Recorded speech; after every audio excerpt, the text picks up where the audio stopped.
Ndeko balandi ya émission Évangile au quotidien. Ezaka émission à 5 minutes et l'on a l'homme de la continuité. Évangile au quotidien, les lots, tout ça, que likambo o etali bongo.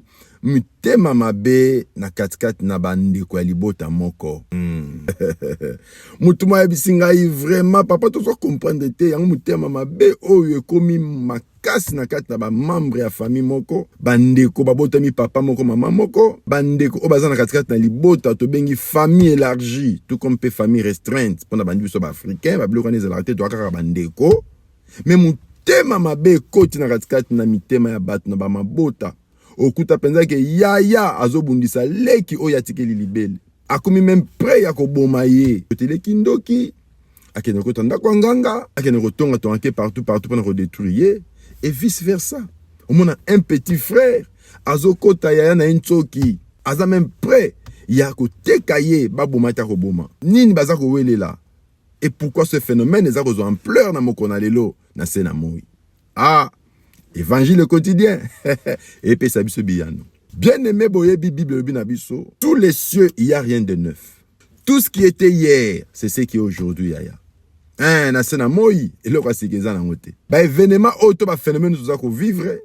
Tout le monde a Bible entre Abel et Caïn. Ndeko nazo banayo.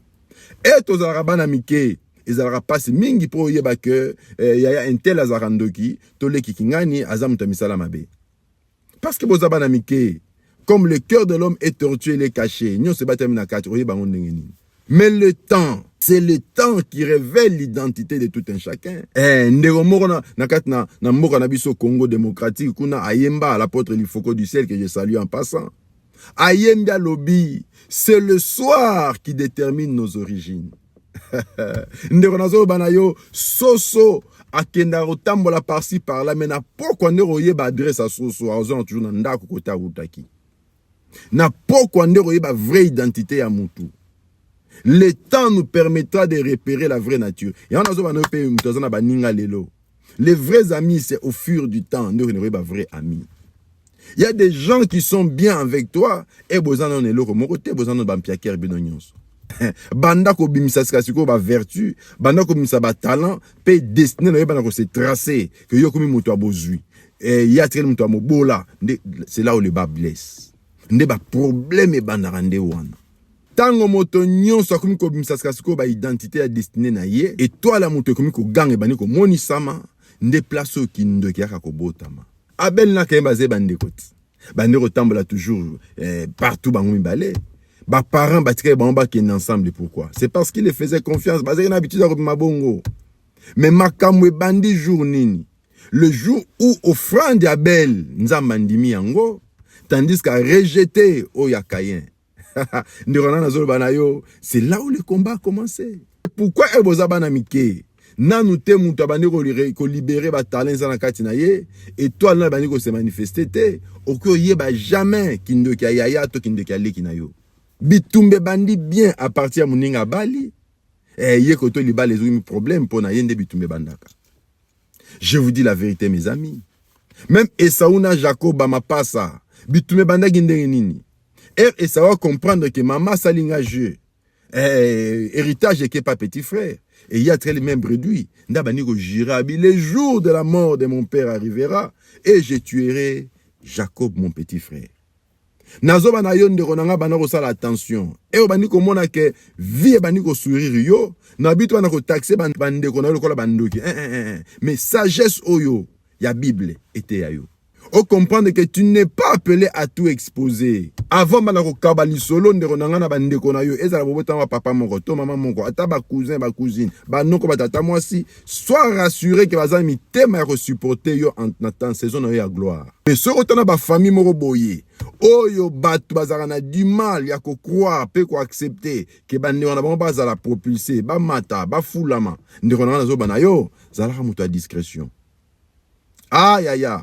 À bon entendeur, salut. Évangile au quotidien avec l'homme de la continuité. L'évangile du jour au lendemain. Oui, Joseph te moine nakat na Bible. Joseph azako la na ba ya na ba tambola bazamo na problème té. Mais jour arrive c'est bango destiné na o ya lota ki na ndoto. Bandeko ba fandi ba analyser pe ba comprendre que na minute yo message ndoto ezolo ba ke pecho yo alors l'éclampson esprit azala mutu étoile pas azali kondia famille. Comment un petit comme lui a les kabiso nyonso ndonanga kindo ka famille bandi. Le jour où tu commences à te démarquer des autres, c'est alors que les combats familiales les bandaka. Ah, ya bunda bituma nyonso mais keba na bitumba famille. Bundana bando kalibanda c'est bien, mais keba na bitumba bando kalibota na yo parce qu'il y a les liens de sang qui vous réunissent, ce sera un combat qui ne sera pas facile à vaincre. Il faut peno kangamananza me makas. Alors pour ne pas en arriver là, concerne la personne évangile quotidien, alors concerne azo senga yo pour ne pas en arriver là, que lobby balela yo okufi avant, que lobby libala na yo okufi, et lobby bakunko yo babana, et lobby ndonanga ba vie comme le mobulu mingai nazo bana yo développer discrétion. Ba grand projet na yo bombara yango. Présenter na famille blo mso mike misusu ya minene makasi ko lekla énergie. Bombaka yango lisumu moko na kati wana ezate. Nazo bana ndeko na ngai ba ndeko Joseph ba fandi ba lingeli boule. Il faut aussi la nanaye.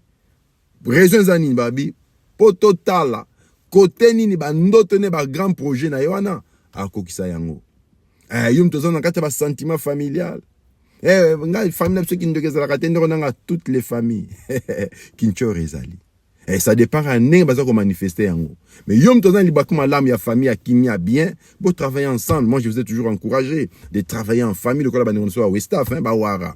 Mais ils travaillent toujours en famille. Mon ba famille minene, to ka ba famille Doucouré et famille ba tété l'appel sous famille Chembo, famille Kingani. C'est bien si vous êtes dans une famille comme ça. Bravo, avancez.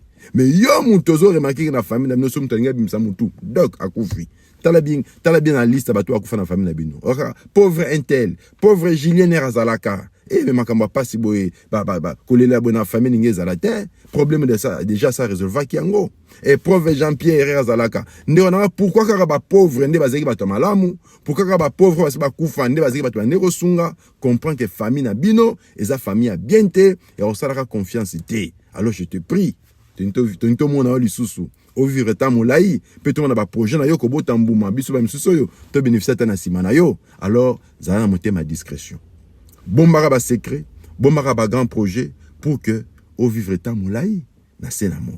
Allez, c'était l'évangile au quotidien 5 minutes tous les vendredis avec l'homme de la continuité, votre humble serviteur. Partagez Kabali solo, likez, on se retrouve très prochainement dans un autre numéro la carte d'évangile au quotidien.